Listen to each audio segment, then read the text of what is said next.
Ladies and gentlemen, cats and dogs, thanks so much for clicking that Facebook or YouTube link.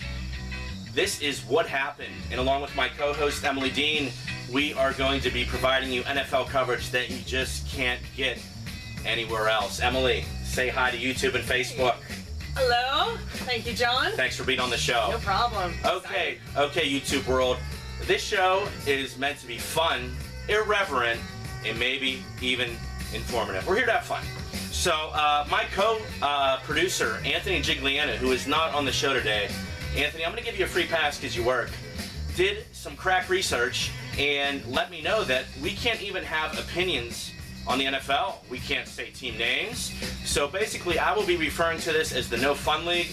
Other than that, I say no good, Mr. Goodell. We're going to fly in the face of it, and here we go. All right, ladies and gentlemen, we got to start with this story because we're only 10 minutes from Heinz Field. Because I Got High is the name of this little segment. Puff Puff Pass, as I'm calling them, the Puff Puff Pass brothers. As most of you know, Le'Veon Bell and LeGarrette Blount arrested for a marijuana DUI. Pulled over just about 10 minutes that way in Ross Township. The officer on the motorcycle noticed a strong odor of marijuana coming from the Camaro. Bell, Blount, and the female passenger all claimed ownership of the marijuana. Now, they played the last two preseason games, were not suspended. A lot of people were clamoring about this, but to be honest with you, I did some research. The Steelers themselves are not allowed to suspend Bell and Blount under the new collective bargaining agreement. To quote Mr. Bell, I didn't know that you could get high, I didn't know that you could get a DUI for being high. I smoked 2 hours ago. I'm not high anymore. I'm perfectly fine. Why would I be getting high if I had to get on a plane and go make it to my game? Emily Dean, what happened? What kind of punishment do you see coming down the pike from Mr. Goodell? Shocking that a guy named Blount gets arrested for a marijuana DUI. I think Goodell's probably going to go light on them. They offend again, he's probably going to come down pretty hard. He's been trying to make a point, prove his case against these abuse policies, so be smart, guys. Don't do it again. If you do it at home. Absolutely. All right, our next story coming at you right now. Snoop Dogg is not happy with Todd Haley's offense. To quote Snoop from a video posted online, "Man, this Pittsburgh Steelers need a new effing offensive coordinator. This guy sucks. Coach Tomlin, this is Snoop Dogg, man. Fire that MFer and get us a real offensive coordinator. We ain't won a playoff game since we had that MFer. Shit." Now, Snoop Lion or Snoop Dogg, he's calling himself Snoop Dogg because he has one more album under the name Snoop Dogg that he has to produce and record. Does the Dogfather have a point here with the offense? He might. He might. I like that he's taking the jump from Rastafarian to offensive NFL commentator. We'll see if he proves his point later in the season. Maybe Tomlin will listen. All right, folks. We are going to start every show with Steelers coverage. Again, 10 minutes from Heinz Field that way. Steelers 8-8, 2 seasons in a row. Let's talk about the offense. I think there's no reason why Roethlisberger can't have a record season. He's been hurt a lot, but he's healthy this year. 32 years old, should still be in his prime. Antonio Brown also. No reason he can't set a record. They say he's impossible to stuff on the line of scrimmage. Heath Miller's back and healthy. That provides a target that Ben's been with since 2005. So 2 proven more than reliable targets. Marcus Wheaton, question mark. Lance Moore, question mark, might not play. Hayward Bay, question mark. Martavis Bryant may not play. Seeing the offense real quick. Being the anti-Yinzer, I'm kind of looking forward to another disappointing Steelers season. Kind of makes watching football bearable for me in Pittsburgh. The offensive line is finally going to come into their own this year. The Puff Puff Pass brothers. Bell is an absolute stud. I expect him to probably get 50 receptions this year, maybe 1,500 total yards. Dre Archer set one of the fastest 40 times in combine history. This offense is going to be exciting. The defense, a big question mark. A lot of new starters. Hopefully the D will get better and grow as a unit as the season progresses. The D-line with Hayward might be the most solid unit. When's the last time that you can say that the D-line were the stars of the Steelers defense? Linebacking core could be great. Simmons should play at a Pro Bowl level. Worlds will get his chance to start every game and get his sacks. Jarvis Jones has a year under his belt. And of course, I didn't forget about him. What happened, audience? The young man who could win the Defensive Rookie of the Year, Ryan Shazier out of Ohio State. Secondary is the biggest question mark to me. Troy and Shamarko. Let's see if Shamarko has his coming out party this year. If they can put together just an average year, the D will be above average and possibly top 10 in the league. Ms. Dean, the Steelers defense, what's going to happen? Bold statement. They need to build up their defense. It's definitely been lacking the past couple of years. They need to protect them because if he takes a couple big more hits, it might be the end of his starts with the Steelers, I think. So they definitely need to take some time and build up that defense and protect their biggest asset that they have on the team right now. Okay, that's what happened. Now, you're not going to get that perspective on the fan. I think they let one woman broadcast on the show. I think she gets a Saturday morning from like 6 to 10. Not going to hear that kind of woman's perspective anywhere else. Okay, let's talk about the special teams real quick. Who really wants to talk about the kicker? Swisham or Swisham is better than average. The punting fortunes are going to rest on the foot of undrafted rookie Brad Wing. Could be a big issue. That's going to make you a little uneasy. Return game, Dree Archer returning kickoffs.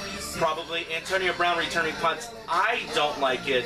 It's a high risk, high reward there, to quote a very famous cliche. I have the Steelers going 10-6 and winning the division. Try not to be a homer, but I think this is their year. They don't make the playoffs for 2 straight years. This is the year they're back in.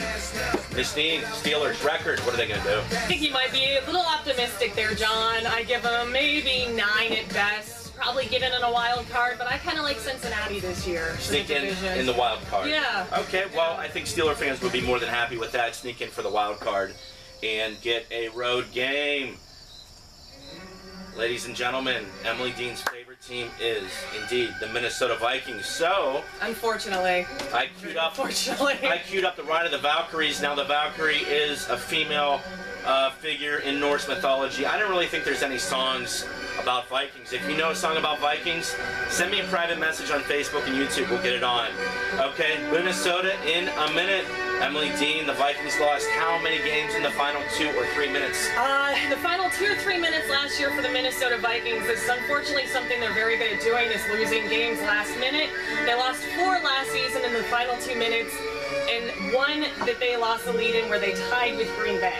Yeah, gotta hate that tie. You know what? I think the NFL should do away with the tie. Make the college rule. You gotta go for a touchdown on your first possession. Ms. Dean, Jared Allen, the 2011 Defensive Player of the Year. I already see it grimacing. One of the greatest Vikings in team history does the unthinkable, signs with the hated Bears. What happened with Jared Allen?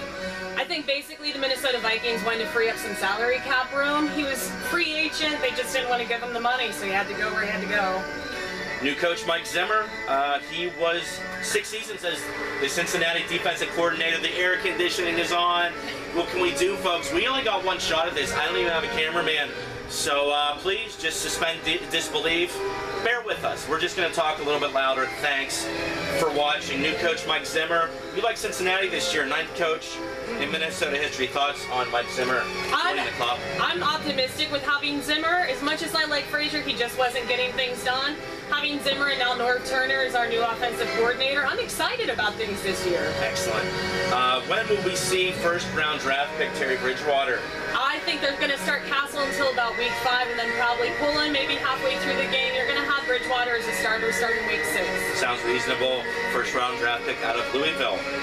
Just one last question in the Minnesota Minute. Does AP hit the 2,000-yard rushing mark this season?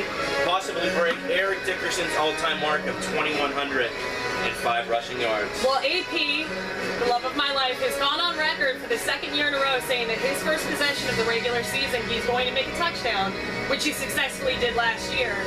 As much as it pains me to say it, I don't think AP is going to break the record. I think he's going to come really close like he did a couple years ago. But I just don't think he can get it done. I really like AP. He's a class act. Shame about what happened with his son. AP is...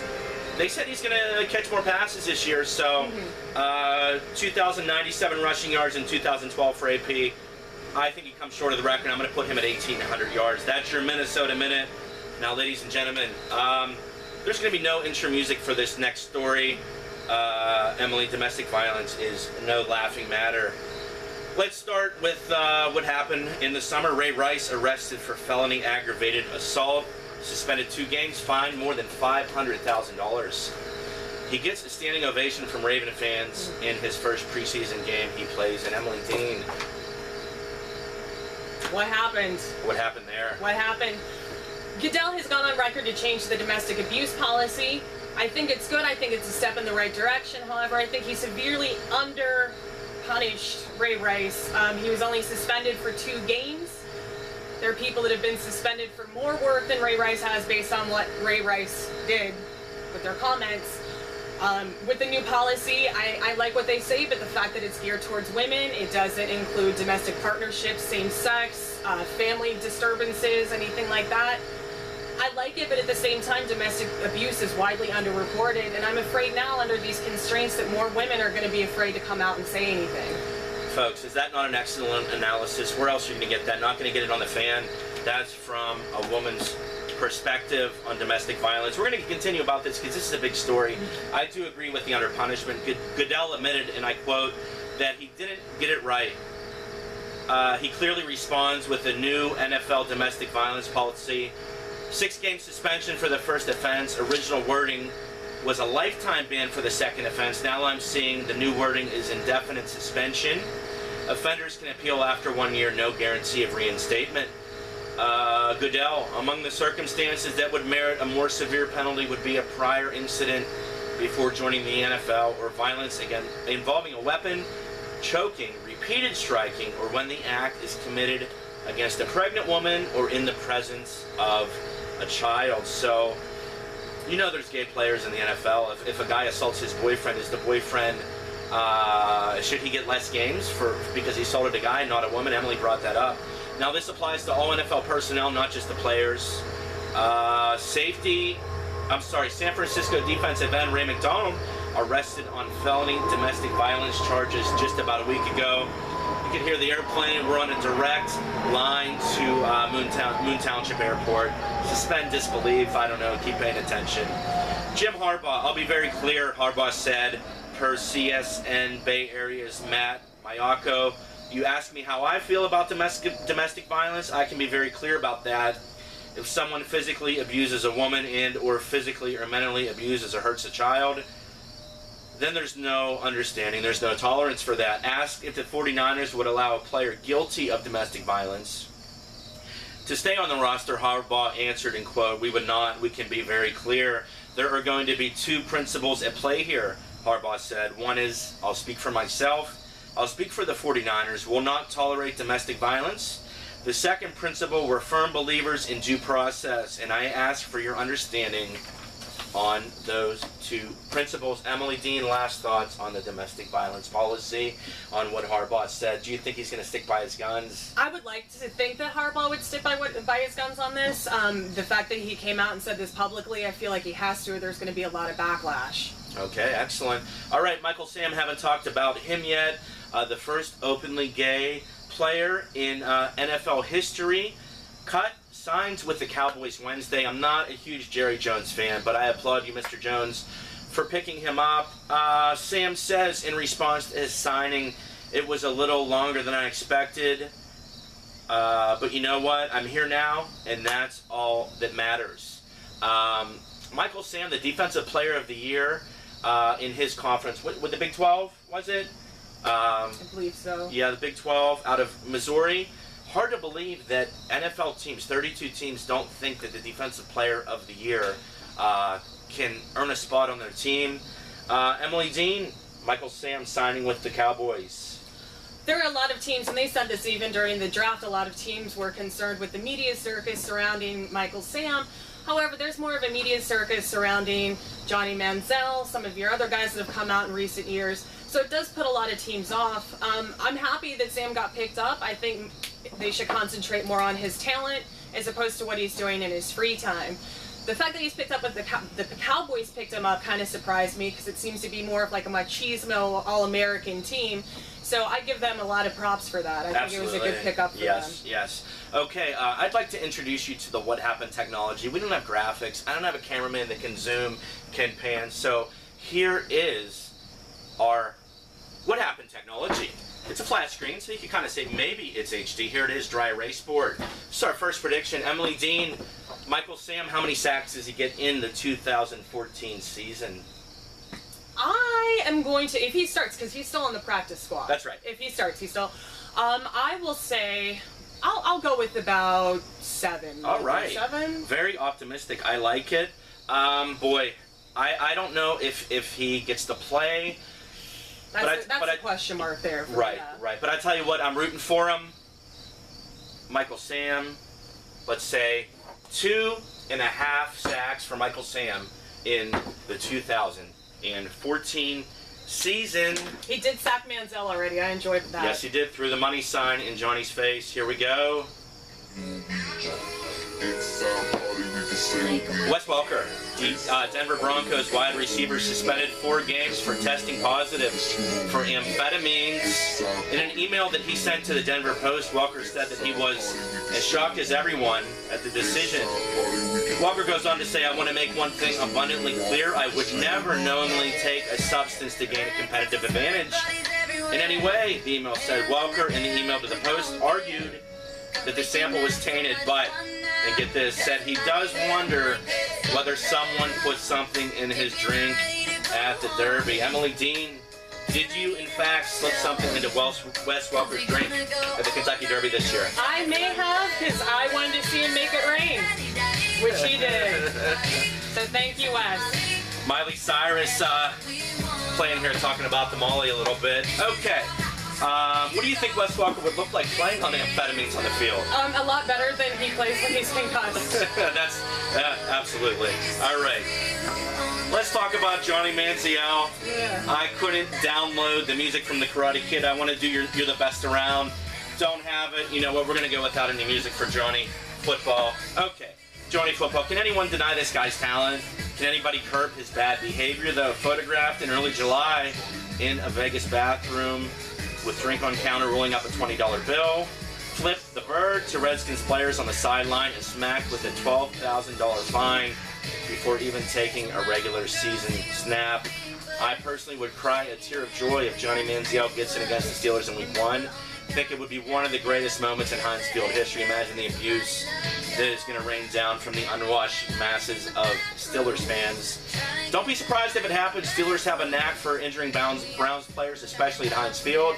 Even though James Harrison's retired, I wouldn't be surprised if Hoyer gets concussed in the first half. Emily Dean, your thoughts. What is happening with Mr. Manziel? Johnny Football was, I believe, kind of nail in the coffin being drafted by the Browns. I said pre-draft, I don't think he's going to be doing very well. I think he's going to be a bust. The Browns have not done well with their draft picks over the years, first-round draft picks. I think Manziel's going to be your next Tim Couch. I think he'll probably start halfway through the season if Hoyer doesn't get concussed in Week 1. But with his behavior and everything, I seriously doubt he's going to see it through the full season without a suspension. Folks, forgive the handwriting. We're going back to the dry erase flat screen board.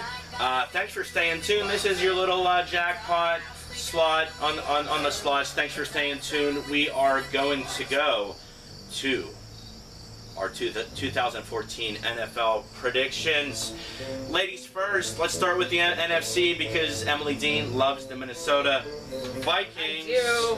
All right, Miss Dean. They're not gonna be doing it this year. Let's find our paperwork. Yeah. Who wins the NFC East this year? Doesn't look like a very powerful conference or division. No, it's not. It's not. I think I probably would have a good. You and I would probably have a good shot in this division. I'm gonna go with Philly. Reluctantly. Philadelphia Eagles. I really like Nick Foles. He's on my fantasy team. I am going to go with the Dallas Cowboys. I think it's finally their year. It is a weak division. I mean, they've got to win it some year, right? They've got to win a playoff. Tony Romo, I think, still in the top 3 of highest rated passers in the history of the NFL. People love to hate old Tony, but you know what? He's going to throw a lot of touchdown passes. He's going to throw a lot of interceptions. I'll take Dallas. Emily Dean, NFC North, who comes out of that division into the playoffs?